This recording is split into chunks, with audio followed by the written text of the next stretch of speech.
next year we're starting a Fremantle podcast. Give the people what they want. We're a Fremantle podcast now, guys. Heave-ho, baby. Yeah, Freo, the old heave-ho. Way to go. We are the Freo Dockers. Wow. Well, it sucks I know their song more than ours, but here we are once again reviewing, unfortunately, another loss, but positives to take. If you guys have already switched off because you've mistaken us for a Freo podcast, I don't blame you. If you clicked on this video from the thumbnail and thought it was Fremantle, then that's a you problem because it's very blue and white. Welcome back to another episode of Further North, everyone. Pleasure is ours, clearly, to be here. We're losing our minds. It's only round 10, but we're dedicated to the cause, so we're back for another episode. Are we losing our minds because of, just Aiden Call and your love affair with him, or are we losing our minds because we've lost 10 in a row? What's the reason, Marnie?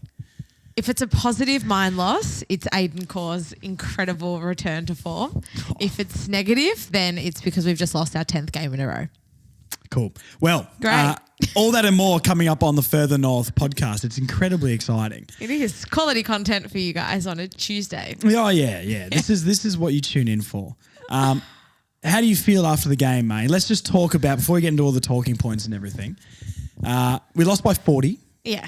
We did lose by 40. You went to the game. I watched the broadcast. I did go to the game. It was the weirdest game. One of the weirdest games I've been to for a very long time. There was no atmosphere. Like not even, there was 43,000 people there and no one really let out much of a peep. Both Essendon and North fans that were there. It was a bit weird. I heard a big Ben Mackay boo on the broadcast. Was it as loud in the stadium? Or no, not really. Because it came across like the entire stadium. They must have like turned the mics up or something. Yeah, probably. It wasn't that bad, to be honest. It was a big cheer for Goldy, actually, which was really, really nice from everyone, I think. Well, that's something I was actually going to ask you about. Did anyone boo Goldy? Like there might have been a select few, but it was drowned out. Most of it was cheering, which was really, really nice for him. And I think that he's a much loved player of North Melbourne, and he has, been fantastic for Essendon this season. So I think he's, everyone in the crowd probably were pretty much behind Goldy yesterday. Look, I'm not going to sugarcoat it. I feel pretty crap. I'm just sick of losing. Yeah, it's kind of the life I can right acknowledge the improvement, and it's something that we'll talk about a little bit later. Obviously, the signs in the last few weeks have been positive, and we're heading in a positive trajectory, and that's all we can kind of ask for at the moment, given where the club's at. But watching West Coast win another game against Melbourne over in Perth, watching Hawthorn 90 seconds away from beating Port Adelaide, it's a bit sucky sitting here 0-10 and trying to convince yourself that you're satisfied by a 40-point loss when in reality, I think it's pretty grim. It is grim, but while it's grim, you've got to find the little things. And that's the little thing is that the effort was there and the intent and the game plan, I think, is coming together. There's lots of things we'll talk about in the notes, but I don't know. I agree with you. Obviously, I'd prefer to win. Yeah, of course. Not sitting here going, I love honourable losses. But if you don't take the honourable loss, you'll genuinely go insane.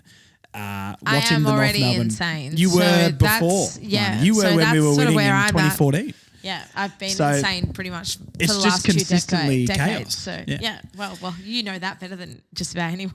Lucky me, guys, and lucky me.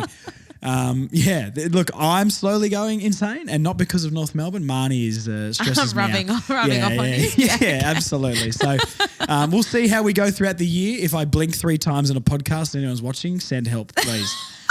Okay, let's get into the game. Let's do it. Okay. Let's talk about the first half just as a whole, really, and our moments. I think it's good that it wasn't the second quarter again. Yeah. And it's little things like that. We've extended it to the third quarter. You know what I mean? Yeah. First quarter, I feel like, once again, kind of like the Gold Coast, we should have probably been up, especially giving up those 2 goals. But didn't we give up a goal in the last 10 seconds or something? Yeah, another junk time goal, North Melbourne specialty. No, I completely agree with you. We did not, dominated is a very strong word. We were very strong. I really felt like we were the much better team in the first quarter, and once again, just can't capitalise on the opportunities that we have, which is disappointing. But it was a really, really great quarter. Wow. How was that goal from LDU? Yeah. The LDU goal was something unbelievable. Special, wasn't it? And this is the thing with LDU is that's what he can do. Yeah. And there was a comment, Matt. I can't remember who made the comment, but I heard it after the game. If you can keep LDU motivated, Yeah. this is what he can produce, and this is his best game for the year. Yeah, Personally 100%. for me. I don't know if I said on the podcast or not. Maybe it was just at the barbershop. As we know, everyone's favourite segment about the barbershop in the preview podcast. A Marnie Mine Cohen especially. special. Yeah. My favourite. Yeah, your favourite segment because you invented it. Christian Petrarca to me, and I know coming after a loss against the Eagles, maybe sounds weird now.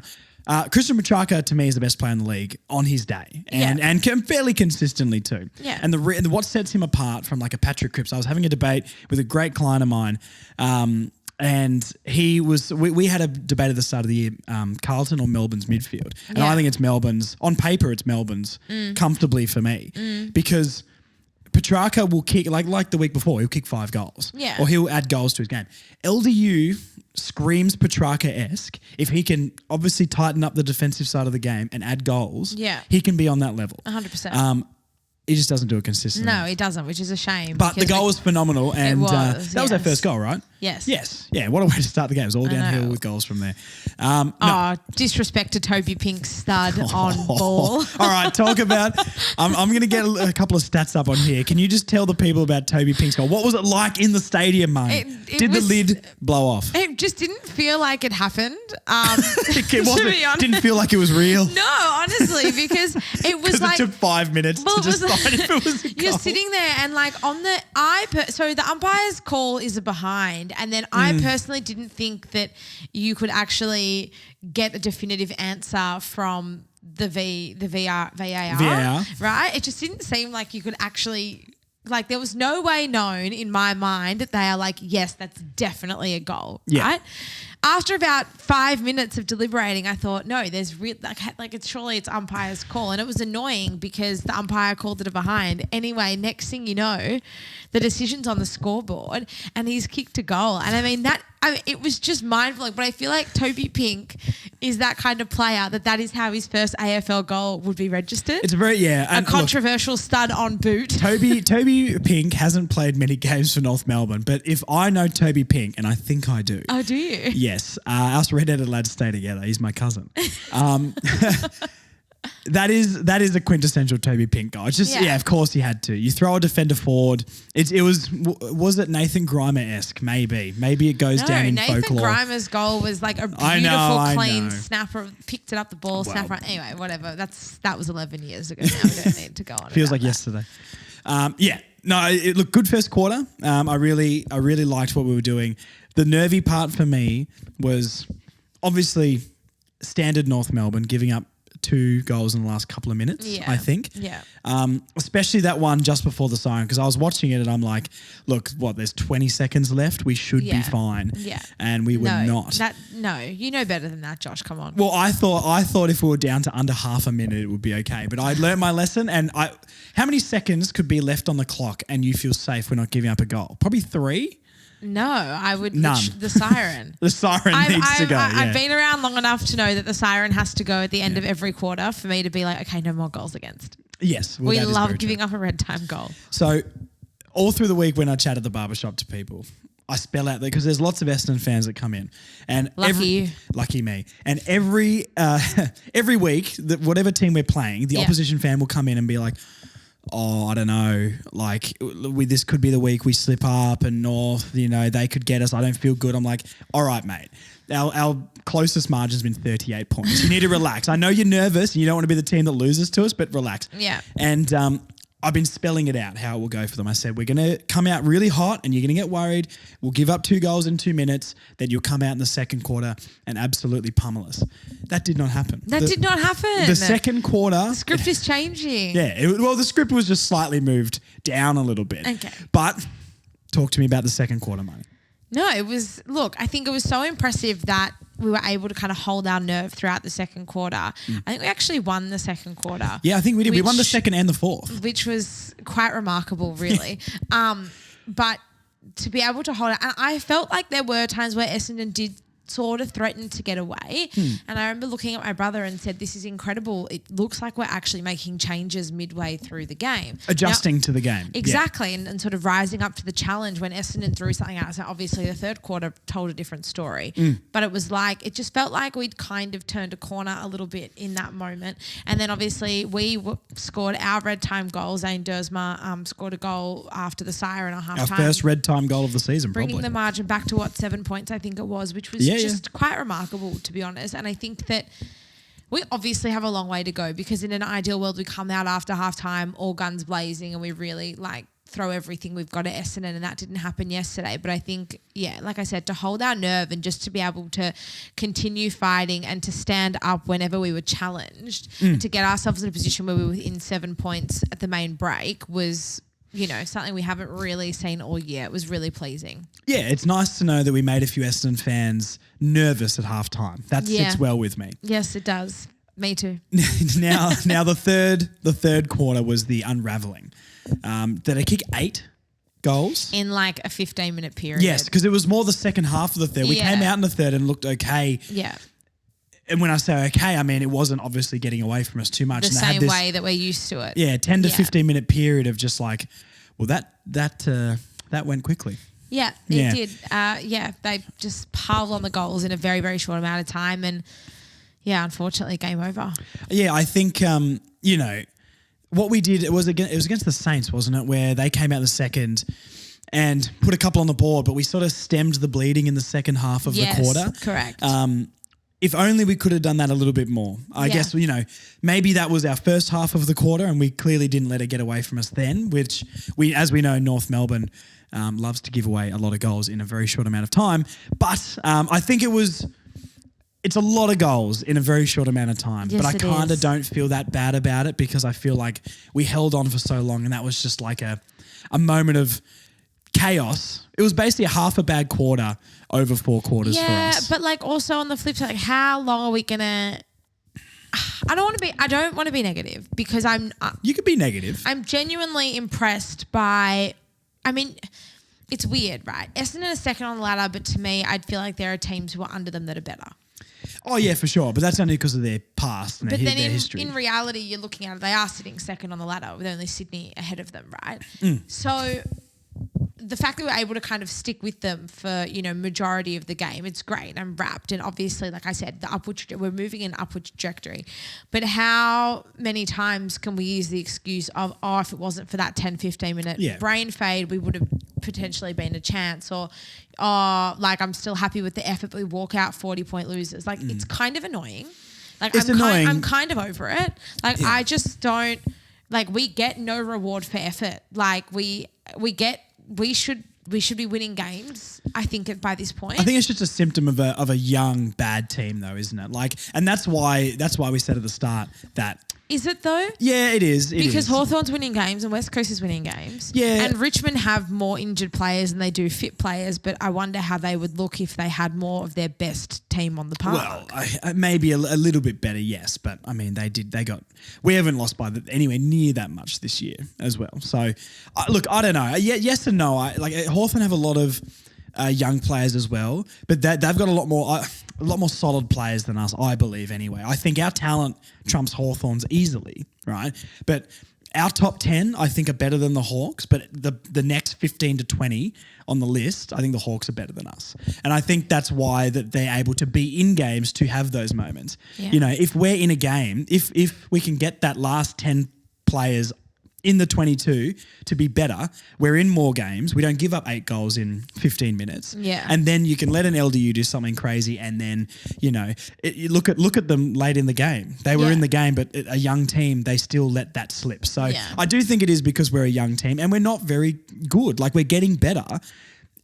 We're not good because we're young, but we're also not good because we've drafted and recruited, and there's a lot of players on this list, however they got here, that aren't up to standard. Yeah. And that's what we're slowly turning over. And I think you can see now, even though we're losing, we lost 10 games in a row, it feels better than when David Noble was here, doesn't it?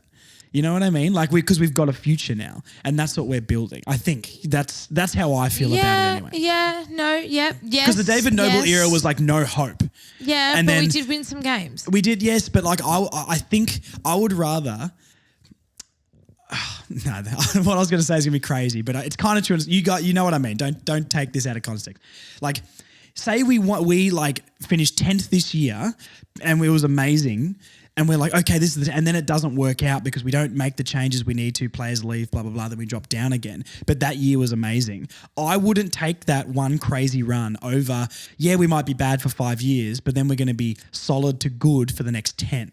It's for me, it's like setting it up for sustained I get that. success. It was like kind of like 2018 was sort of the worst thing that happened to us in a way because it gave us false hope that we were heading in a direction that we probably weren't. Exactly. So I get it. Yeah. I wouldn't take a few wins for stopping. And I know this isn't how it works in real life, but I wouldn't take a couple of wins this season for lack of building a cohesive unit and a team that's going to have a lot of success in the future. I get that, but I also think that one win would be nice. I think that part of if we have this upward trajectory, we've got to win games because part of being able to be better in the future is retaining some of those key players that are linked to big contracts outside of North. So, yeah. But that's just a time and place thing, isn't it? Like, if LDU was contracted for one more year, maybe it's different. If Xerri stayed when he should have gone last time, probably. You know what I mean? So maybe, but it's a time and place thing. It's really luck depending on where the team is compared to when the contracts end. Yeah, I suppose so. I guess I've just never really seen North as a club to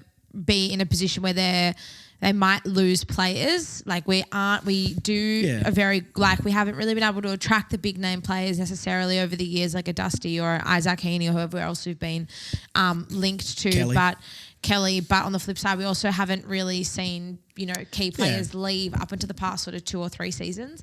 So I don't think we've lost much over the last couple of years. Like, we haven't really had the players to lose. We've lost 2 of our best players in Horn Francis and Mackay. Sorry, this is a discussion that I didn't really think we'd go down this route, but here we are. Yeah. And then Goldy, we'll talk about Goldy later, but we lost Goldy at the end of last year too. But Mackay and Horn Francis are 2 players that you could absolutely build the future around, whether people want to admit to that or not, because they've got this like grudge against them, and I get it. Absolutely, but I think the thing is Xerri there. and LDU are also 2 players you could continue to build bones around, and they haven't gone yet.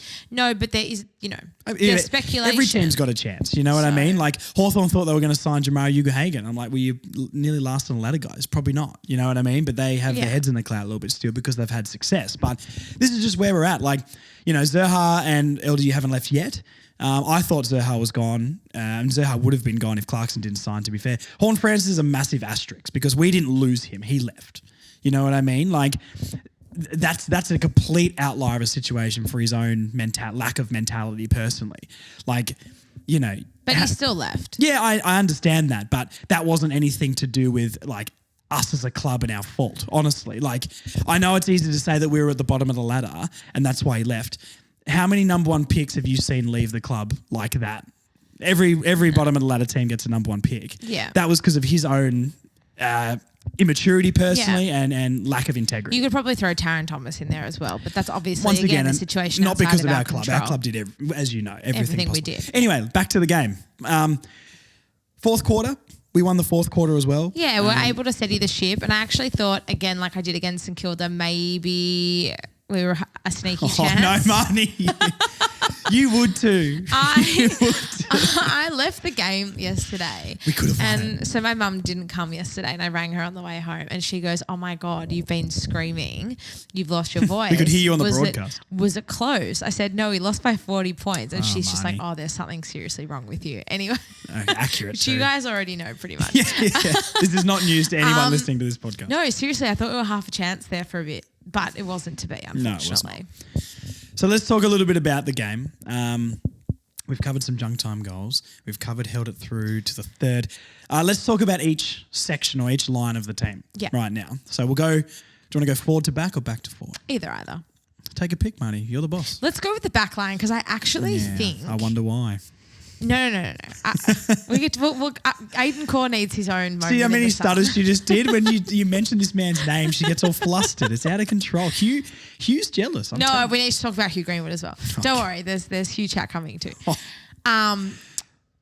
weirdly, I feel like our backline's in the best position of all three lines. I couldn't agree more. Look, yesterday weird. as an isolated game, maybe our midfield yesterday because we did kind of dominate the midfield. But I agree with you. Like that was all about the barbershop chat on the preview. I think our defense is probably our best line at the moment. Like, do I think that the defense needs work? Of course it does because we haven't won a game yet this season. But the individual players in the back line are really standing up. And I think that it's a weird thing where there's so many individual players that are improving or playing well, but as a team, it's just not clicking quite the way we want it to yet, just mainly because of poor decision making and poor disposal. Yeah, and usually the defense comes apart a little bit because of how poor the midfield has been most of the season. But you can see when the midfield wins, like our midfield dominated them yesterday in clearance and everything, our backline looks a lot more solid. Right. Because it's not coming in so at quickly. Lightning pace. Yeah, the defense is like, what can I do? You've got Comben and Core as this 1-2 punch, which is working exceptionally well, and it has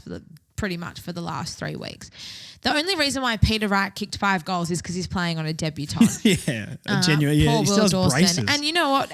Credit to Will Dawson. I actually thought he really gave it a red hot crack yesterday, and he had some pretty impressive stats. So I thought he played quite well.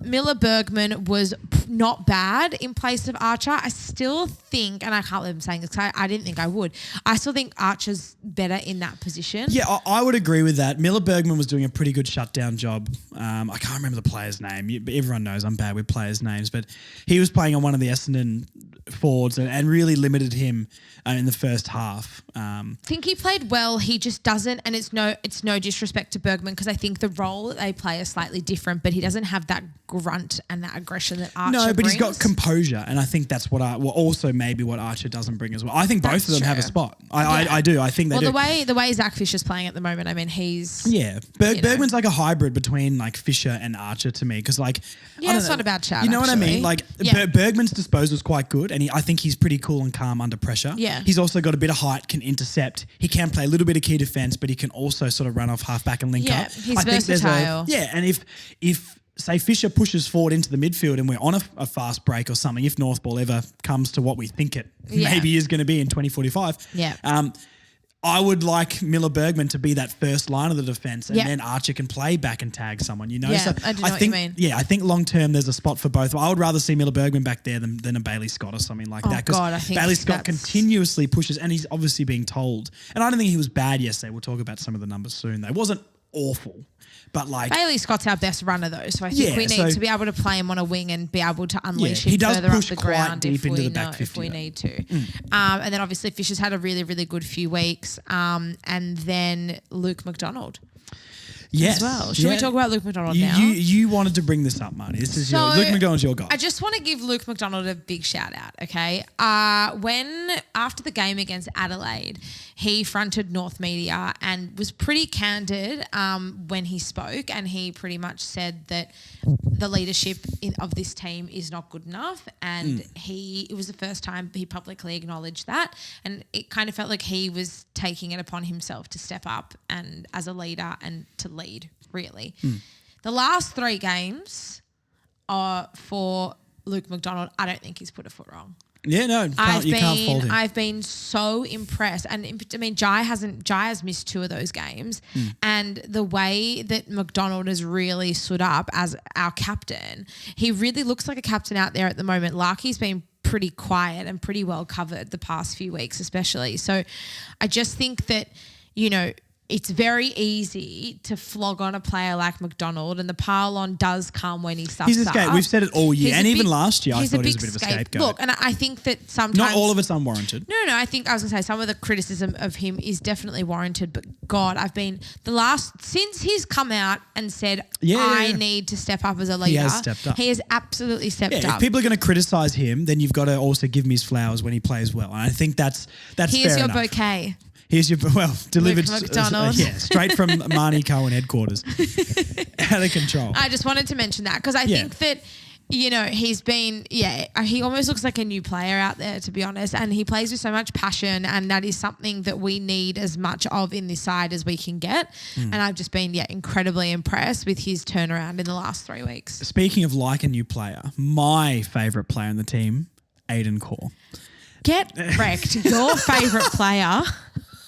Can I just say, before we jumped on air, I said I never doubted to Josh, I can't wait to talk about Aiden Core. I'm so excited. And he goes, I winced. the fact that he's playing good almost makes me hate him even more. It's true.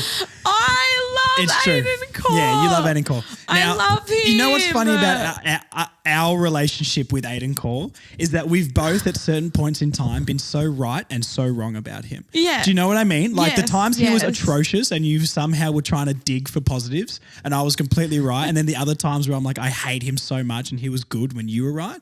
This is the most toxic three-way relationship I've ever had in my life. Not that there's been many of those. I do think, though, today we can agree he was unbelievable on very good. Langford. You wouldn't have even known Langford was playing I didn't know Langford was yesterday. playing until like the fourth. I was like, Langford kicked one goal from a free kick that someone else gave away. It wasn't even anything to do with Aiden Core. And to top it all off, Campbell Brown had Aiden Core in his best 22 from the weekend. Oh, did he? And that's how you know. That's Yeah, how because you Campbell know. Brown is the definitive word on AFL football. Absolutely. Or he is this week anyway for Marnie. He is this week because Aiden Core Yeah. was the only North player in that 22. I could not be prouder of my guy, Aiden Core. Yeah. Yeah, look, no, I ready. thought he Swallow was your very pride. No, I've always said if Aiden Core's bad, except for a couple of times I've got in my feels, when Aiden Core's good, I'll do my best to say he was good. When he's bad, I'll say he's bad. He was very good. He was very, very good. Don't get me wrong.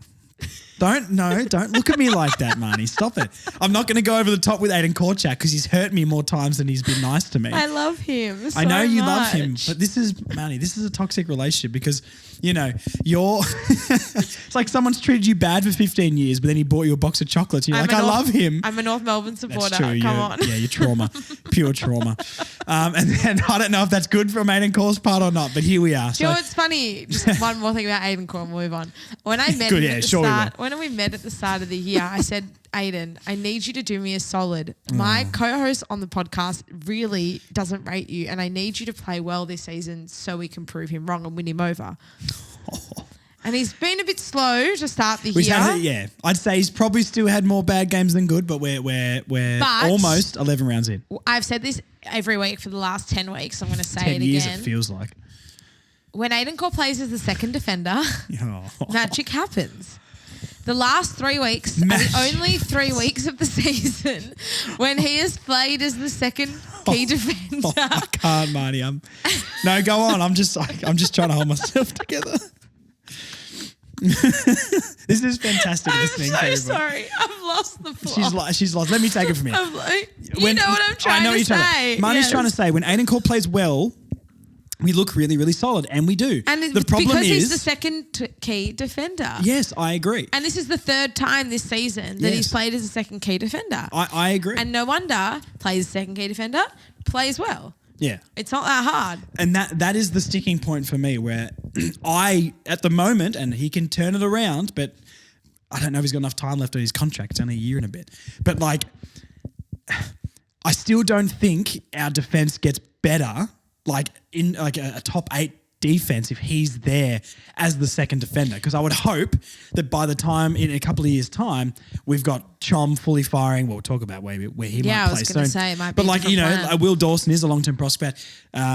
Griffin Logue is coming back, and then you've got Callan Dawson, who was very good the first 3 weeks. So look, it's a good problem to have that we've got defenders that are doing something.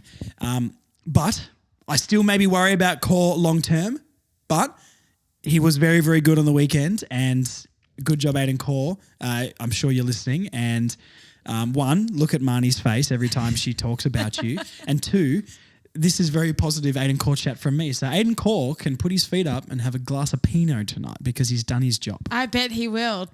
Impressing you Look, is hard if you're Aiden Core. Hard to So please. kudos to you, Mr. Core. You've done it again. okay, let's talk about Will Dawson's debut then if we're talking about the back line. I thought a pretty standard display from a key position player in his first game. Like, I think he did get bullied a little bit, but he battled hard all day. He made some good spoils. I think he was involved in the game. A couple of little clangers and a couple of times where maybe he should have been stronger in the pack, but he's probably 65 kilos. I felt I felt 18. sorry for him, to be honest, because he had 5 kicked on in, the poor bastard. But I think he did have a really solid debut. He showed some signs. Jasper from the Flat Plan came on the preview pod on Friday and said that he thinks that Will Dawson's one to watch, but he thought maybe that debut would come next year. Well, I think he probably did too, to be fair, because it was a late out that got him his opportunity. But you know what? I really think he took the opportunity with both hands, and debuting in that North Melbourne backline is never going to be easy. No.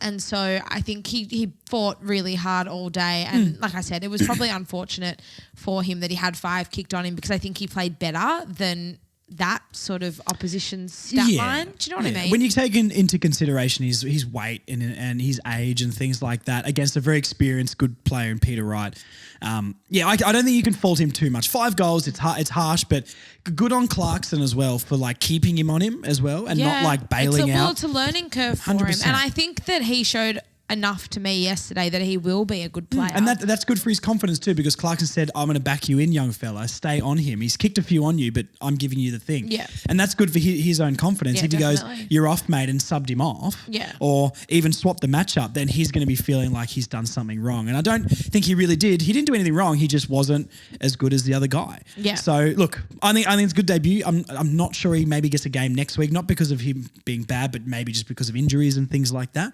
But I think we've got a good long-term investment in him. I think so too. Yeah, I agree. Okay, let's talk about the midfield. What do you reckon? Good yesterday. Very good. Led by Mr. Luke Davies Jr. He's been listening to the Further North podcast and heard the criticism. Now let's get a few stats, Marnie. All right, hit me. If that's all good. Yeah. Let's talk about LDU first then. 27 disposals. I think he was just everywhere. 7 clearances as well. 88% time on the ground. Wow, that's a lot. He was just so clean though, the way he used the ball. You know, they weren't lazy disposals. They were clean. They were effective. Yeah. They contributed Explosive. positively to the play, kicked a couple of goals as well. And that's the difference for me. Kicking a couple of goals takes him from being really good to outstanding. He also had a few tackles, which is something that we, have also knocked on him before. He is a very offensively minded player. He's an attacking player. We spoke last week after we played the Suns that maybe there wasn't that two-way running, and it was incredibly frustrating. But if you give us an output like he did yesterday every week, let every other man on the ground tackle for you. I think that's got a lot to do with like George Wardlaw as well. Like I thought George, 15 touches. It's like a standard George Wardlaw game. Yeah, every time he's around the ball. Yesterday. Quiet, but not like every time he was around the ball, he did something like he always does, but maybe didn't find the ball enough. But I felt like his tackle and pressure when he was in the centre bounces made LDU and Sheasel and Tom Powell be able to play more freely and not have to worry about that as much. And I think he's a massive, massive part of that with George Wardlaw. Like, I think 15 touches. Let me just have a look here. We've got the stats in front of us, guys. Great podcasting. 15. I mean, he only had 3 tackles. I thought he would have maybe had a few more than that. But I think his pressure on the defensive side of the contest was pretty good. And I feel like it just allowed those 2 or 3 guys to play more freely. Like, maybe LDU wasn't too much different than he's been in weeks gone past in his best games, but the rest of the team was tackling and defending better, so he didn't have to do everything on his own. Yeah, no, I agree with you, and I think that he really stepped up and brought the others with him. Tom Powell's probably one of those guys. We criticised his disposal efficiency over the past couple of weeks, but he was very, very, very impressive. Yeah, yesterday. 26 touches, 2 marks, 3 tackles, 9 clearances, which I think was the most. And just really strong. And I think that he's explosive too. We've had this discussion multiple times throughout the year, but Will Phillips was dropped yesterday. Charlie Lazaro was subbed out of the game, and Tom Powell was probably in our best yesterday. So it's very obvious that he's the one out of that trio that sort of come along the most over the past few seasons. And look, I mean, it's interesting. Of Lazaro, Phillips and Powell. Powell's the only one that wasn't affected by COVID. So you've got Phillips, who's Victorian, and Charlie Lazaro also, he's Geelong, but Victorian. And we know that they were impacted by COVID. So I think it's something that I'd like to maybe dig deeper into at another stage of, do you think that's impacted their development in any way? I don't know. I personally, no, I don't. I think it's been long enough now, and I know like a Will Phillips or something like that as an example, but he had glandular fever as well. You can maybe make a case for that, but I think it's been long enough since COVID. I don't know the sports science around it. I don't either. Or just anything like it that. out there, but I think it's just a gut know. feel from me. I think it's been long enough, and I wouldn't like. You look at other players like Logan McDonald or whatever, drafted in the same year as a Will Phillips, and there's a lot of COVID issues then, and he looks good. But he's from WA. He's not from Victoria. It's true. That's I don't know. It's just I don't want to make excuses for either Phillips or Lazaro, because obviously neither of them are living up to the expectation that we probably had of both of them, but. Look, full credit to Tom Powell. I think he's had an excellent season. It's definitely one that I didn't expect. Yeah. But I'm wrapped with the output we're getting from him. I think it was Harry Sheezer's best game as well in the midfield. As a midfielder, yes. No, I do agree with that. I think he had 5 turnovers, I think, when I looked at the stats, but I don't have those in front of me. But 32 touches, most on the ground again, and that's his highest amount of touches while playing in the midfield, I assume. He's just so dynamic moving the ball forward and so clean with the ball. So Harry Sheezel must stay in the midfield. Because of Zach Fisher, we should talk about Zach Fisher. Because of Zach Fisher playing so well off half back the last few weeks, that's allowed Harry Sheezel to move into the midfield more. Correct. It's time to keep him there. Well, if this is where we want him to play long term, we've got to, he's having such a big impact there now. I think we do have players that can fill that role down back. Obviously, it's unfortunate that Colton McKerch is sidelined for a few weeks with injury. But Miller Bergman was really solid yesterday. Obviously, Zach Fisher's had an excellent fortnight or last sort of 3 weeks. Jackson Archer, beg your pardon, when he comes back from injury too, we know he can slot straight back in there. So there's options now that we don't have to resort to throwing Harry back, and I'd probably avoid it if we can. He's too dangerous. His disposal is just way too good. He's so clean with ball in hand, and his decision making is, he looked way more comfortable in the midfield that game. Didn't look as nervous with the ball. There was actually players supporting him around him that he could feed the ball to. And he doesn't blaze away, which is something that most of our players do. He's not one to really resort to that long bomb into the forward 50 and hit and hope. He's actually able to identify maybe the shorter option. So I was very, we're always impressed with Harry. The last play in the midfield I'm just going to touch on before we go to some voicemails. I think Liam Shields put in a shift yesterday. Absolutely sensational His shutdown pressure job. and tackling. I'm assuming the tackling stats are going to be less than I think. It said only 3 tackles, but the ferocity that he brought around that midfield, I think, is also another reason why an LDU and a Powell could do what they did, because he was just head over the ball, hard tackling. I saw him on half forward. I saw him on half back. He was covering that left wing area so much and pushing into the midfield at times. I just thought he put in a real shift. His stats aren't going to jump out. Was he a difference maker? Not really, but I don't know. I thought he was really solid. He nullified. He had a tagging role on Zach Merritt, and he completely he completely minimised Merritt's. Merritt's one of the most underrated midfielders in the competition, I would say. I think he's getting his flowers this year, though.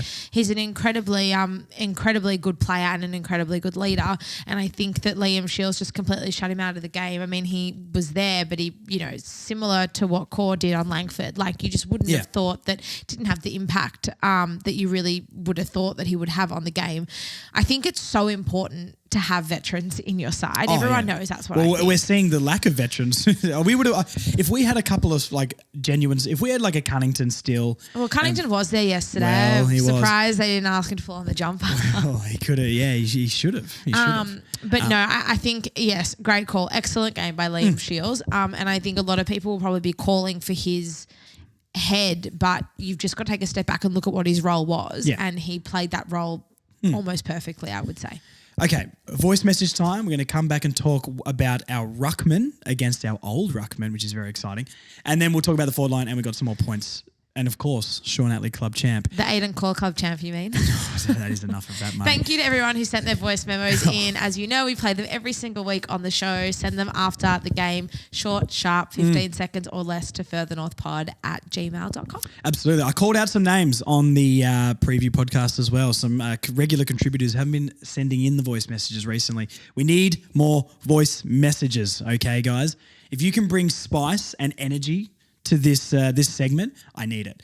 Because if you want to be a weekly contributor and you want us to talk about you on the podcast, send some in every week. Give me some. Give us content. We need help. Yeah, apparently. Okay. All right.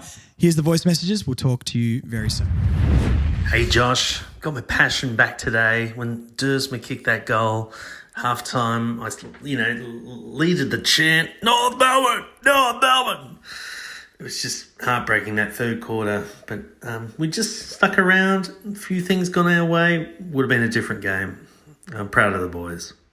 Really good first half. We lost it in the third. We just let them get on top. Xerri absolutely dominated Goldstein, and LDU was immense. We really need to keep him. Hello, Josh and Marnie. It's Sir Nigel Thornberry here.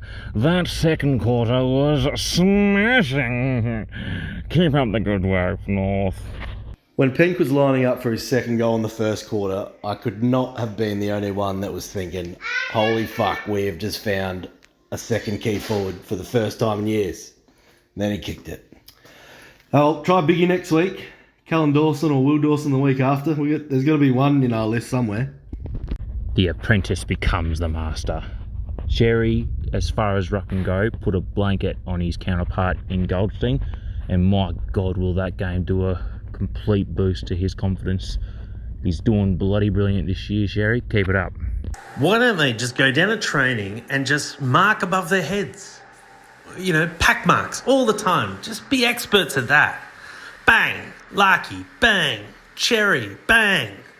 If we could do that every time, gosh, we'd be a 10-goal better side. Hey Josh, hey Marnie. Much better effort today from the boys.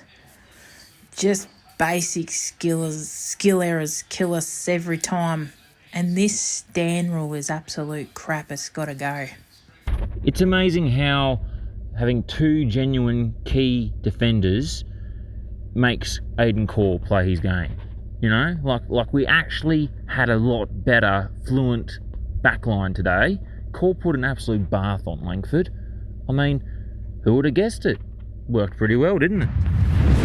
Okay, Marnie, if I was going to give you the floor here and you talk about the voice messages you just heard, what would you say about them? I hate when you do this to me. Just for context, everyone, Josh edits the voice messages in after we record, and I don't get to hear them until I listen to the podcast episode when it comes out. So if you ever wonder why I'm so awkward every time Josh asks me that, there's your answer. There's your insight. And I'm still going to do it every single week because usually Marnie being a little bit weird and awkward is funny for me. It doesn't happen often, so well, he's got to make the most of it when he can. That is true. Talk to me about Tristan Xerri versus Todd Goldstein. I was wrong. Oh. Go on. The floor's yours. This game was the final checkbox, if you want to call it that, on my list of was trading Goldstein and promoting Xerri to the number one ruckman the right decision. And this game all but confirmed that was the right decision for me. Xerri was the best ruckman on the ground on the day. He absolutely towered Goldstein. Goldie is an incredible player. We love you, Goldy. Incredible servant for our club, and he's been really valuable for Essendon. But I think what we need from a ruckman compared to what Essendon maybe need from a ruckman is different. And right now, I think Xerri is absolutely the player that we need to send us forward. And I sat there at the end of last season and questioned why we did this. Yep. And I said I don't think that Sherry's up for it, but I'm so glad that he's proven me wrong because he has been an incredible contributor for us this season, and I thought he was in our best yesterday. And I know that we'll obviously talk about that later when we get to the votes, but for me, he was everywhere. I still would like him to be cleaner with his possession. I think that is one knock on the game that I do do have, but I thought he was covering the ground really, really well. He was really aggressive in the ruck, not just in terms of his tap work, but also like grabbing the ball out of the ruck and just going for it. Like half the time, Goldy just didn't have the answers for him. He covered a lot more ground. He got his hands on the ball a lot more. He was tackling. He was ferocious. He was excellent yesterday. No, he was very, very good. I thought he was really, really good. I still would like him to do more around the ground. Seeing him drop back into the defence and take a mark, or just being able to take a mark in general. He did take, I think it was a contested mark, but it kind of was, kind of wasn't. He was better at it yesterday. Look, he dominated the ruck, and I'm not taking that away from him. I think I've got some stats here about clearances and things. We may as well talk about these now. 42 to 29 hit-outs for 42 to 28 clearances. I mean, that's just a monster. Yeah, no, it was fantastic. And that's the thing that he's lacked all season to me is he's getting the hit-outs, but we don't dominate from clearance. Yeah. And if he can do that, look at what he can do. If he did that and could take 4 contested marks plus a game, I'm completely sold. I'm completely sold. Yes, I think it's the right decision looking at Goldy and how in that game, even though he's been good for Essendon, and looking what he's done all year. Yes, I think it's the right decision to give him the keys to the car a little bit. Yeah. But there needs to be more improvement, and I'm really happy with his improvement this year. I was wrong about him. I'm glad I was wrong about him, even though at the time I think we were pretty correct in what we were saying. I think so too, for sure. But there needs to be one more step up to make an impact around the ground. And I think he'll get there. Yes, I think it's really big men take a lot longer to develop, and at the end of the day, this is only his 10th game as the number 1 ruckman. So I mean, the only other time he's been given that role was in round 1 last year, and he came off injured halfway through, and that was it for him. Yeah. The other stat here, quickly, 14 to 2 contested marks for the game. So our team combined took 2 contested marks, which isn't great. And that's he's not solely on him though. Not solely, but when you're one of the only few in the team above 200 centimetres, it kind of is a little bit. Like Chom does his bit for that. Xerri needs to do his bit, and Larky's not doing it right now, and Xerri aren't doing it. They're the only other 2 in that team that I expect to take contested marks, and they're not. And it doesn't mean that Xerri was bad, because I think he played really, really well. I'm not trying to make it sound like he wasn't good. No. But, if he wants to be a really, really good ruckman, if he wants to be a top half of the league ruckman, he needs to start taking those contested marks. The improvement he's shown this year shows that he's on an upward trajectory, and I think he can get there. Yeah. But that's the missing piece for me with him. But as just a pure ruckman, if ruckman around the ground didn't matter anymore, ruckman like in the 90s, then he would be phenomenal. But and especially that game is an isolated game. But for me, just needs to do more around the ground. But one of our best, maybe not. Yeah, we'll talk about this afterwards. But I back him to get there. Yeah, I would too, hesitantly. But yes, I think he can if he wants to. One question about Xerri before we move on: where do you think he sits on the Sid Barker? Because I said a few weeks ago, it wouldn't surprise me if he was in the top 3. I think he'd be top 5. I think he's in the top 3. Yeah, maybe. He's been one of our most consistent performers all year. He has. And this is the thing, like obviously Xerri's come under a bit of scrutiny for not being more represented in the Shaun Atley Club Champ, right? But the reason that is because I never think he's the best on the ground. I never think he's the worst on the ground. I think Xerri can chip away. I don't exactly know how the Sid Barker works with votes. Is it 3 or 5 votes or something like that? They changed it. Yeah. I think it's 5, 4, 3, 2, 1. Because I thought it was 5-2. So I could see him picking up like 1s, 2s for a lot of the games, because I think nearly every other game there's Maybe been someone. Maybe it's 10. I can't remember. They have changed it in the last few years. Regardless, say it's 5. I could see him picking up 1s and 2s and chipping away. But then you get an LDU that's going to get 5, and then he might get none. Then he'll get another 5, and in 2 weeks he got 10 votes, but Xerri's got 4 and 3 weeks or something. So I think he'd be our most consistent vote poller, but maybe not at the top or the top 3, because there's other people who stand out more. But I wouldn't be surprised if he's I'm not. It's right not, up it's not there, a slump. towards the second, towards the middle of the year. Let's talk. Is there any more? Well, I guess it's kind of midfield. Let's talk about Tucker and Scott then, because you've put a note here. Tucker and Scott. Which sounds like an awful place to go and buy like grain for your animals, an awful shop. You want to talk about 15 turnovers between them. Yeah. Do you want to talk about a man that breaks my heart is Darcy Tucker? I want Darcy Tucker to be good. You do want so Darcy bad. to be, I want and Darcy Tucker to be dropped so bad. I think I need to raise the white flag here because I think like there's a case I can make for Aiden Core and there's a case I can make for Hugh Greenwood, but Darcy Tucker does not do me any favours. Darcy Tucker for me was the worst on the ground. Spoiler alert, he was the worst on the ground. I don't think he was an abomination. He just he can find the ball. Yeah. And he can get possessions but unfortunately in crucial areas he always turns it over. It's so disappointing. And it's not even just that. Like he kicked it out on the full, which should have just been a chest mark on the wing. It's insane. The guy's got some of the worst disposal, probably the worst disposal in our team, I would say. He's a big body. He's a mature player. He can find the ball. He's tough. He's strong. This is the thing. We need a player like Darcy Tucker and we just don't get the output No, from he is him. not good enough. So, look, Darcy Tucker cannot continuously get games in this team, especially after a performance like that. When you look at the guys that are out, you got to bring Archer back in somehow. Bergman's probably going to be out because of his hamstring, but say he didn't do his hamstring, I would rather be giving those guys. Another guy to mention is Curtis Taylor. Like, I would play Curtis Taylor. I thought Curtis Taylor was pretty good. Look at the smile on your face, Marnie. He was good. Marnie's most famous quote, I've seen this banded around a couple of group chats and things sometimes. Curtis Taylor has superstar potential. Quote Marnie Cohen 2024. Now, And? that is not true. But he was he was good. That goal he kicked was And he's a great kicker goal. He's always been a good kicker. Yeah, he's very, very, very reliable. I thought he was strong in the contest though, and I thought he was, always put it like a Liam I think Shields. he did enough yesterday to suggest that he should get another shot next this week. is as an example for a Darcy Tucker. Curtis Taylor's come in. You've got Simpkin to come back in. You want Archer back in. I think Bergman should stay if his hamstring's okay. There's other players I'm not remembering right now. Darcy Tucker needs to be the one that makes way for those. I'm sorry, but he does. Yeah, he does. I don't know. I just think he probably needs a bit of a spell. Like I Darcy said, Tucker screams Dan Howe to me, and I think he's better. He's better than Dan Howe. Not much though. But I think what he brings, the hard 'Cause thing Dan with Howe can Darcy find the ball. Tucker is the things that he brings to the team are things we desperately, desperately need. Yeah, but he We brings need them someone on that's paper. hard. We need someone that's, he's got a pretty good attack on the ball.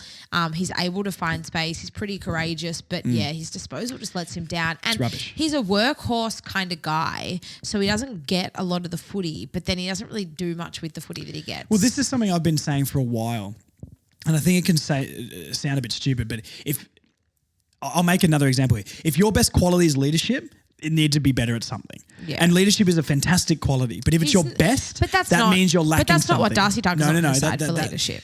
If Darcy Tucker's best attribute is he's got a big tank and runs all day, then you need to have something better to game. And this is the same with Bailey Scott. Bailey Scott is the same. Bailey Scott can be fantastic, and I really like Bailey Scott. And I don't think he should be dropped or anything like that. But the only reason I make the leadership comparison is to make the comparison of if your best thing is you've got a big tank, then I think you need to add another string to your bow that's better than that. Yeah. Because that's the thing that people say to be like, oh, yeah, but he's trying really hard. It's like, well, it doesn't matter. You've got to actually have something dynamic about your game that can impact the team positively. And that's the difference between Scott and Tucker. And we'll leave these two after this. Because Tucker's got Scott's got the run. Scott's the best runner in the team. And some of he ran the length of the ground a couple of times yesterday, and he was the link man 2 or 3 times in a passage of play, moving the ball from the back to the front. Sorry, just not to sound like we're contradicting ourselves. Yes, Scott's got the run, and I know that sounds like he's got the tank, but what we mean by that is he's got the ball progression. He can link up he's and the move best the ball runner up in the the wing. side. He can run up and down the wing all day. But Tucker doesn't offer that. No, Tucker's that hard sort of like that, He's there to do the groundwork, to give it off to LDU to do the fancy stuff at the end. Yeah. But unfortunately, both of them just really, and look, I mean, it's hard because yes, they had 15 turnovers between them, but they're not the only ones in the side with poor disposal. And it's hard in a team of children, basically. But you they're 2 more experienced players that should be better with ball in hand, and they just 100%. weren't. So I think, I don't know about Tucker. Like I said, I want him to be good so bad because I think there's elements of his game we can really utilise, but unfortunately it's just not doing it for me I think if right you now. described Tucker on paper, you're like, okay, that's a pretty solid player. And you could see why they brought him over from Freo. I understand. I think we kind of had to take him with Griffin Logue. I think that was kind of like you take Tucker off our hands, we'll give you Griffin Logue for the picks No, and stuff. I know Millennia Freo fans that didn't want Tucker to leave. Really? See, Yeah. there's a guy who comes to the barbershop all the time called Michael Sleep, and he's the biggest Freo fan I've ever met in my life. And he was like, he's okay, but you can have him. That's basically what I've heard. But look, he's not like an awful player. He doesn't make me go, oh my God. Well, he has been recently, but like he's just not good enough. And if you're not good enough for a team that's on the bottom of the ladder, then I don't think he's going to contribute much more to our team. Maybe for a his time at spell North in the Melbourne. VFL. Yeah, and he'll go back to the VFL and get 40, and then he'll come back in and do nothing. Or he'll play. This is what I'm saying. He's like Dan Howe. Dan Howe goes down to the VFL and gets 45 touches, and you're like, he's too good for the VFL. Then he comes in and he racks up 20 touches, and you're like, okay, but he doesn't. He turns the ball over. He doesn't do anything. I genuinely think Tucker and Howe is a really good comparison. I think Tucker's a little bit better. Tucker's better. But I don't think it's by much, and I think they're very similar in their consistency of they're probably not good enough at AFL level, but they're way too good for the VFL. I don't think Tucker will be dropped for what it's worth. I don't think so either. I think that's part of the problem at North Melbourne right now. Probably. Okay, let's talk about the forward line a little bit. Probably our most dysfunctional area of the ground the last month. I want to start it off on a positive note though, Go. because we're talking about players who have turned it around.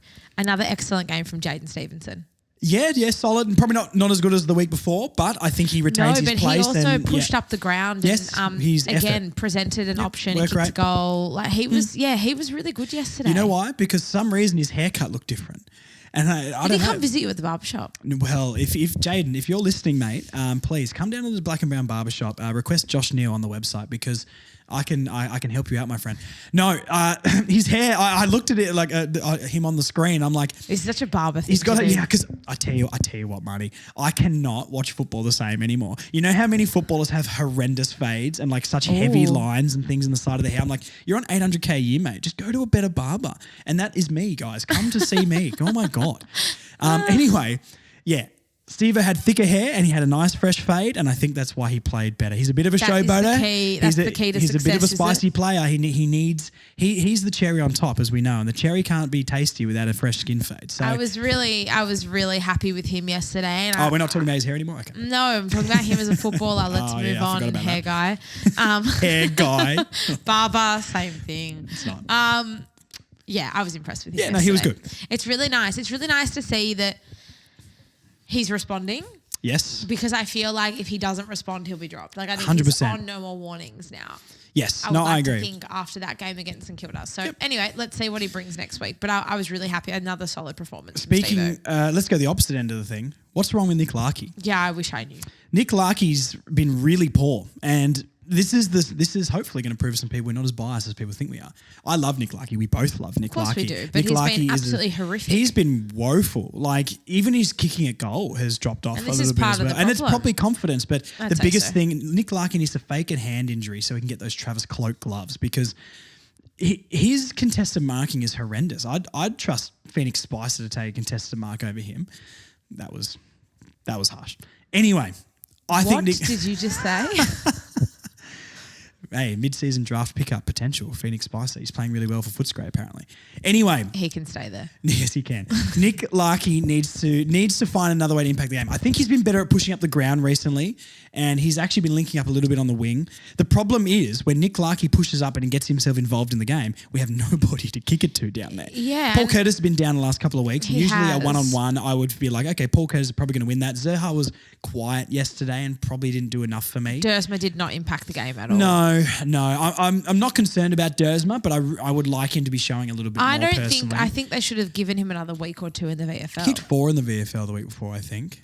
I'm pretty sure. So I guess you got to it's- call him back up. But like, you know, this is part of the process with a young team and what Clarkson's been saying, we've got to stay the course, which I agree with him, and he's come under fire for that a lot. But I do agree with Clarkson. This is going to be a rough year. And when we look at who we lost 1,300 games of experience, you know, our most talented player, our best defender, and just 3 veterans of this team. How are we ever going to improve after that? No side in the league would improve after 3 pillars of their club and arguably their 2 most talented players in key positions leave.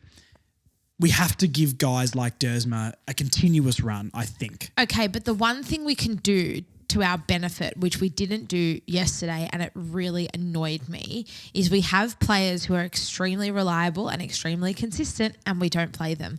Why Eddie Ford started as the sub Yep. yesterday is my big gripe from this game. it has to be a lingering injury or something. You'd think It they're just not can't- 100. I know he's in the team, so he should be can't 100%. Yeah. But I'm just trying to think. So I agree with he you. was a late inclusion. Like he wasn't. Yeah, I know, yeah. After the team was selected, it's really annoying. It is annoying, but this is also, and I know we can chat about Hugh Greenwood. This is the same as Hugh Greenwood. Like apparently it was because of an Achilles soreness, I think. And he didn't play yesterday. He was at the ground yesterday, so he didn't play in the VFL. So whether, whatever's going on with Hugh, I'm not sure. And these are guys like Greenwood should be playing over a Tucker by and no question. So, so should a lot of the guys. Like, so Eddie Ford should be playing over a Tucker. I know they're different positions, but you can move the magnets around and make it work. Yeah, but okay, Hugh Greenwood, right? Last week against St Kilda, we had no tackles inside our forward 50. Yes. Standard Last North. week, Hugh Greenwood plays against the Suns. We have 11 tackles Yep. inside our forward 50. Yeah. Yesterday, I don't think it's a coincidence. Hugh Greenwood doesn't play, and we have two Two. tackles inside our forward 50. Yeah. Yes. Yep. No, I completely agree. You don't have to prove it to me, Marnie. You got to prove it to some people out there on the internet. Eddie Ford should be in the side, and there shouldn't be questions. No, shouldn't be questions. He should absolutely. And I know people are going to probably not like what I'm going to say here, but he should play over Paul Curtis at the moment.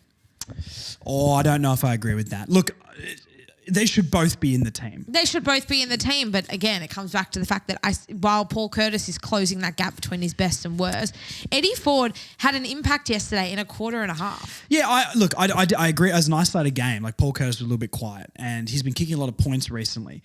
Look, that he needs to convert more, Paul Curtis, but he's getting in the right spots, and I think once again it's a progression thing with a bad team. But Paul Curtis could go off in a quarter and kick 3 or 4. I think Paul Curtis has more potential than Eddie Ford. Eddie Ford's got high potential. I'm not saying he doesn't.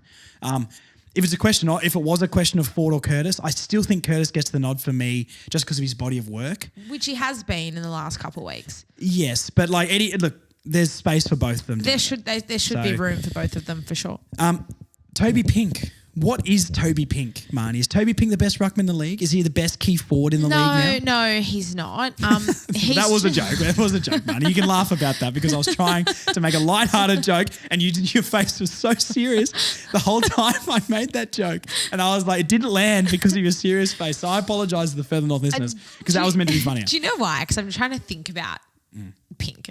Think about the Pink. Think about Pink and Having kind a of pink where think. he That fits dirty. in.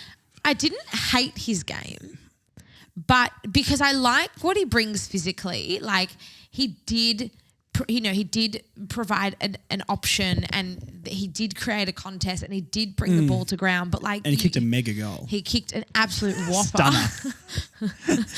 People think Harley Reeves was goal of the year. I think we should throw Toby Pink in there. AFL, if you're listening. AFL. But it's not enough. But, it's... But who else have we got to do that? That's the thing. I mean, Sellers isn't giving us anything. Finbar's probably not ready. They don't want to play Hugh Greenwood. So Coleman Jones is not playing for the rest of the year. Charlie Comben is staying down back for now. So, Yeah. I think it was interesting that Pink got a lot of ruck time and there was no Larky in the ruck now. I mean... That's one positive. Yeah, that's what we want. If Toby Pink is going to play in this team, I mean, I don't think he's going to be good enough, Toby Pink. I think he can be solid. He took one contested mark on the wing late against the Saints, and I think we all went, oh my God, we found our key forward. Look, he can play a role while we find someone else to do his job. Yeah. You know what I mean? And I think if he has to roll in the ruck and can take a mark, his kick at goal, because he should have probably kicked 2 yesterday. Yeah. His kick was horrendous. He kicks like a defender, don't get me wrong.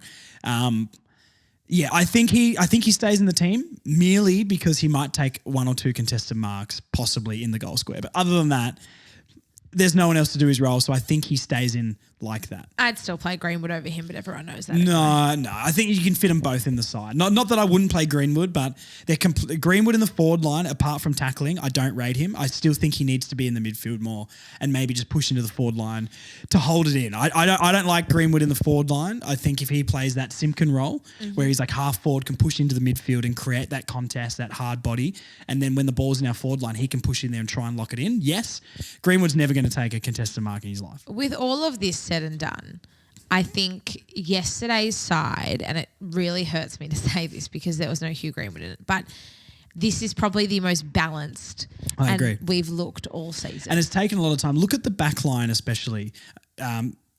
compared to what it was in the first few weeks of the season. Having McKercher, Sheasel, Scott and Fisher. And we said this at the start of the year. I went on about it heaps. Why are there so many attacking-minded players playing in our defence? What a surprise. Bergman's, Cor's playing better. Archer was in there. Comben comes in after the first 3 weeks.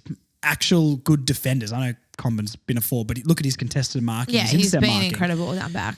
Luke McDonald stepping up. What a surprise. And he didn't play the first couple of weeks, Luke McDonald. So it's like, look at when you put defensive players in their rightful positions and you can move some as attacking players up the ground. Oh, we look better. We do. So speaking of looking better, where do you think Charlie Comben's going to play long term? Because Clarko made some very interesting comments, which I kind of agree with personally. Chom looks incredible down back. And I know I'm sort of flip-flopping on this because I sort of said a couple of weeks ago that Comben needs to be our defender for the next 10 years, basically. And I don't know where I'm going to sit on it, but Clarkson sort of hinted in his press conference that long-term, the plan is to put Chom back forward, and he's just in the back line right now for continuity and maybe not being part of big packs and contested marks to beat his body up while he gets that continuity. So I see a world in the future where in 3 years' time, a Will Dawson's filled out, Callan Dawson has cemented his spot, maybe Aiden Core still around. Griffin Logue comes back and plays good footy for us. All these guys are going to be able to hold down the fence. Hopefully a recruit as well. I think we need someone who's going to be even better than all those guys. Yeah.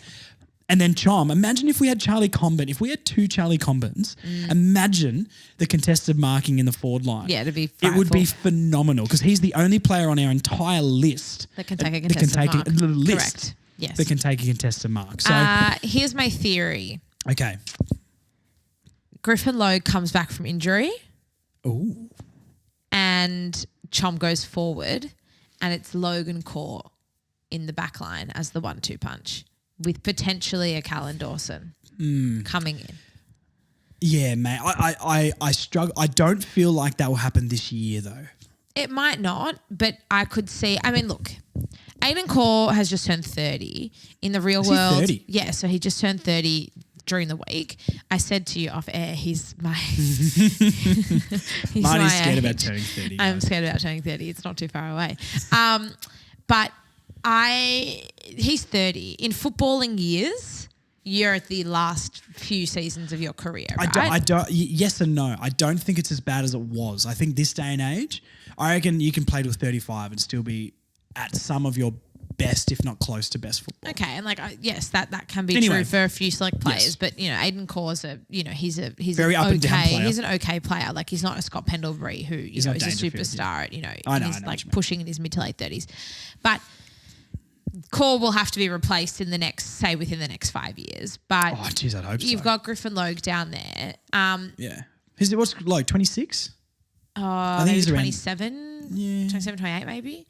He's he's not much younger than Core, but he's a couple of years younger than Core, I think. I think he's I feel like 26 or 7. Anyway. So, I think I could see a world where the two of them are the 1-2 punch down back, and while you're still developing a Callan Dawson or a Will Dawson, and then you've got Chom up forward alongside Larkey, because I think at the start of the year going into the season, I thought our biggest issue would either be the ruck or key defender, but it's actually a second tall forward next to Larkey. I think the issue I would see with that, and this is where we probably need to recruit, who's the 200 centimetre defender that can play on a Hawkins, a Taylor Walker, a Ben Mackay. Mackay, which one's the other one? Harry Mackay. Yeah. They're the same player. What am I talking about? Because I wouldn't trust any one of those guys to be able to play on someone that big. You know what I mean? Aiden Core did play this great game on Buddy Franklin. No, Marnie, we're not having any of that. I'm going to shut that down right now. I just wanted your reaction. It was good. And it was good. It was good. Yeah. I could see that happening 100%, but look at what we need. We need to copy and paste a Charlie Comben type and send Chom forward and pull him back. But until that happens, Chom plays back. Yeah, I don't think there's a solution for this year. No, absolutely not. No. Unless they find some absolute gem in the mid-season draft, which I know you and Joel, my apologies, Joel. You and Joel will discuss in the next couple of weeks. It's Charlie Comben as a forward reminds me of Jared Waite. He just wasn't able to put injury prone. Yeah, but it's I know it's athleticism and- athleticism, yeah. dynamic. Has a great set of hands. He just wasn't able to hit the scoreboard at the start of last year before he injured himself. But he kind of looked like he was bubbling to that point. So maybe getting a little bit of confidence down back and getting some continuity in his game before think it's bringing him back forward. really smart. It's really smart and it makes sense. I just hope that we can find a suitable replacement for him down back before we. But it's bring only him going to come. forward. Look, if we draft someone, it's still probably going to be 5 years till they're good. So we really need to go hard on experienced. Not experienced like Darcy Tucker experience, like experience is like a 30-year-old, like what's his name, like a Tom McDonald from the D's or something would be so good. Yeah. And I know he's not the best player ever, but just like while we're at where we're at to push us forward, like Yeah, it would experienced, help. solid player just to play his role. Yeah. Like if we had a Dan McStay in that forward line, once again, not the greatest player ever, but just does He's what it says on the tin. Yeah. You know what I mean? One more thing before we touch on your little Siren Gate quip, Yes. Marnie. I really like the chip short kicking possession game we're trying to play. And I know this has been a debatable topic for us, but we look so much better and more controlled with the ball. I just don't think we've got the players to play fast attacking football just yet. I really like how we're sticking with this possession, control, composure game a little bit more. And composure is a hard word to say in North Melbourne with how many turnovers we do create. But I like what we're trying to do out of the back line much better. And I think you can see even LDU hit a switch sort of on the wing. And I think Larky got on the end of it. We were kicking to leads. We were kicking to open players way more than we ever have. And we're retaining the ball more. And yes, it maybe does end in a similar result.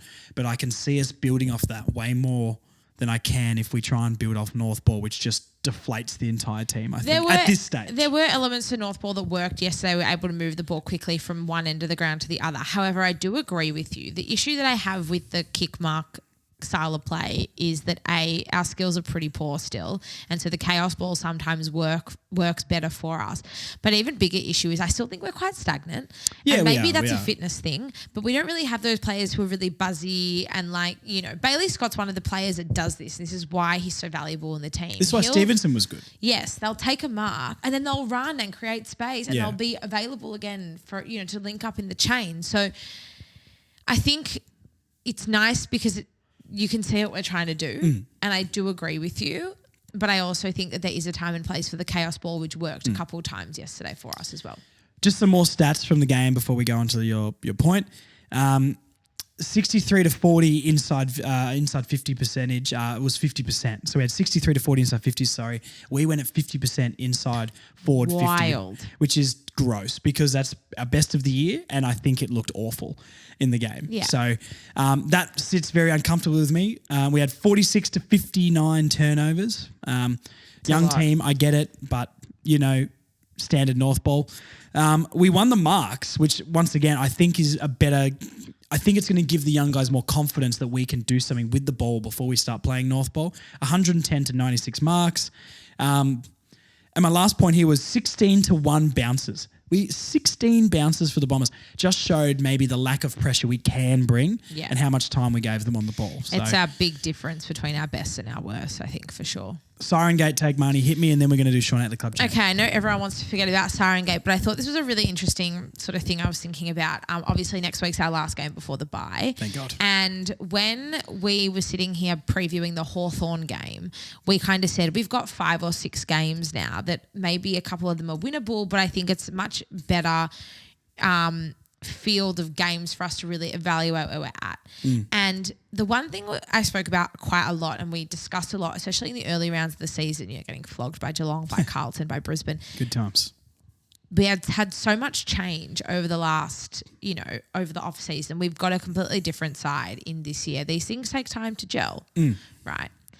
Take your eyes back 2023, Siren Gate against the Swans. That was round 10, 2023. Yeah, wow. Now, we were sitting 2-7 going into that game as opposed to being nothing and, 9. Zip and 9. 10, whatever. But, I mean, neither of those wins at the start of the year were overly convincing. No. Against West Coast and Fremantle, although it was so sweet to win a game or two.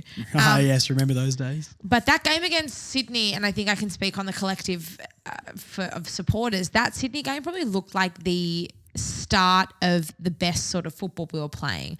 We looked to be united as a group. We looked like we sort of started to gel. Things just kind of looked like they clicked. Yesterday was very similar to me, and unfortunately we just didn't get the result that we probably were hoping for. We didn't get a contest the same way we had with Siren Gate. But obviously, I think it started a bit sooner. It probably started against St Kilda for us this season, but finally it looks like the team is starting to gel and starting to play as one, the first sign of improvement. Yeah. And like I said, I know that we had this time last year, we had 2 wins up until the point of round 10. Yeah. It's about the same time where we actually look like we're coming together as one and we're really able to give a solid output. And I think that's a really, really good position for us to be in, because it makes me feel like it will only get better from here. And like I said, I think we will win games. We will win games in the next few weeks. It's going to happen. It's going to come. And it's just nice that, you know, we're actually at that point now where we are playing as one that looks like if we play like that together. When we play like a Richmond or something, or maybe a Hawthorn again or something like that. We have West Coast in a few weeks. I know it's over in Perth, but I wouldn't write that off. Yeah. Look, you're right. Don't write it off. Crazier things have happened. Yes. The Delulu's back. The Delulu never left. That's true. Okay, let's go Sean Atlee Club Champ, and then we can get out of here. So let's try not to linger on this too much, because we need this podcast not to be too long. 3 votes to LDU. That's unanimous. He was without a doubt the best player on the ground. So I've got LDU Powell Fisher. I think Chom, Shees, Core and Xerri are very unlucky not to get a vote. What were your 3? So I had LDU, Xerri and Core. I would be happy. I would be happy to put Core in there for me. I don't agree that Xerri was in the best 3. I don't know if we can have another round of votes and leave him out. I think we go LDU Core, and we need to send another vote. Xerri. No, because I don't think I think Powell was better than Xerri. Powell's stats are incredible. Sheasel had his best game in the midfield. He's unlucky to miss out. These are all worthy players. I think we go LDU Core and we put it to the fans on the Instagram for a vote for Powell or Xerri. Okay. Can we just take a minute to acknowledge the fact that Aiden Core has made it without a vote from the public into the top 2? Yeah, well, if he continues to play well, he'll get the money. It's as simple as that. Guys, we're making progress here. We're making progress. All right, let's do that. Xerri should be in there, but I'm happy to throw the floor. I don't disagree that Powell's. I would have both of them in there. I'd have either of them in there as well. This is the thing. We're both the same. I think Powell was better, but Xerri deserves I think all of those players deserve votes. I would give Xerri the 2, to be honest, but I know that's probably a stretch for you. Yeah. All right. So LDU he was very good, 3, but once again, just doesn't do anything. LDU 3 and we'll give Core Xerri 2 and Core 1. No, we're gonna go LDU Core, and it's a vote to the people, Powell or Xerri. Okay. Deal. Vote number 1. You get your Xerri. Apple Core higher, and you can be happy, and then we can send it to the people for Powell and Xerri. Okay, so we'll be giving the 1 vote to Xerri then. No disrespect to Tom Powell. I just think that we need to give Xerri the credit Xerri dominated he deserves. hit-outs, but once again, just nothing around the ground. I honestly I don't think he was better than Powell at all. But he was good. He was very good. But I think he needs some recognition after the season that he's put in. If we had 5 votes in our Sean Atlee Club Champ instead of 3, he would feature very often. But Xerri would be a 2 and 1 vote getter merchant, I reckon. But he's rarely top 3, in my opinion. That's the problem. He's always top 5, never top 3. You guys let us know what you think. We'll pop a poll up on Instagram the day that this episode drops. Do you think that Powell or Xerri should take the 1 vote in the Aiden Claw? No. Stop talking. I'm taking over. This is the Sean Atlee Club Champ. Don't disrespect the legend that is Sean Atlee of this club. And this is not sarcasm. I bloody loved Sean Atlee. Every bounce he took, you know how I said, hey, Marnie, think about Aiden Core, and you go, hee, and you have this weird giggle. That's the one.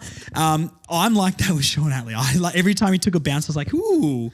And I just think I love Sean Atlee. Okay. So he's my Aiden Core. He's just holding place until Hugh Greenwood retires, and then Hugh Greenwood. The Sean Adler Club Club Champ is a staple of the Further North Actually, podcast. I hope Hugh Greenwood never retires. I take that back. That is true. Okay, that's enough. Thank you for listening, everybody. We'll be back with a preview podcast and wrapping up the Port Adelaide game, which I'm sure we're going to absolutely smash them. Which player do you think will, don't argue, Horn Francis this game? Xerri again. Xerri again? 100%. I would love it to be Xerri. I would love it to be Aiden Cole, to be fair. Oh, no, put him in the Aiden ground. Cole with the ankle breaker. Oh, that would be Please. unbelievable. For those of you who don't want to wait until that podcast to stay up to date with us, you can say hello across socials. We are Further North Pod on Facebook, Instagram, Twitter. What's the other one? TikTok? And YouTube. Oh my God. Yeah, no, Hi, nailed it, YouTube. Marnie. No, Really? we're real people too. We're human. Yes, We're we are. human. We are. And always send your voice messages in too. Please, we need funny, engaging, spicy messages because then you can be a regular feature. Maybe we'll start calling out names and stuff again. Send your voice messages through. Oh my God, I need to go. Send your voice messages through to furthernorthpod@gmail.com. Marnie's having an Aiden Cole-like podcast. Sometimes really good, sometimes bad. I think I've been all right tonight. Yeah, just like he was last game, but let's not talk about the first 2 months. Anyway, we're going to end on that. I'm done. See you guys. We'll talk to you later in the week. Bye, guys.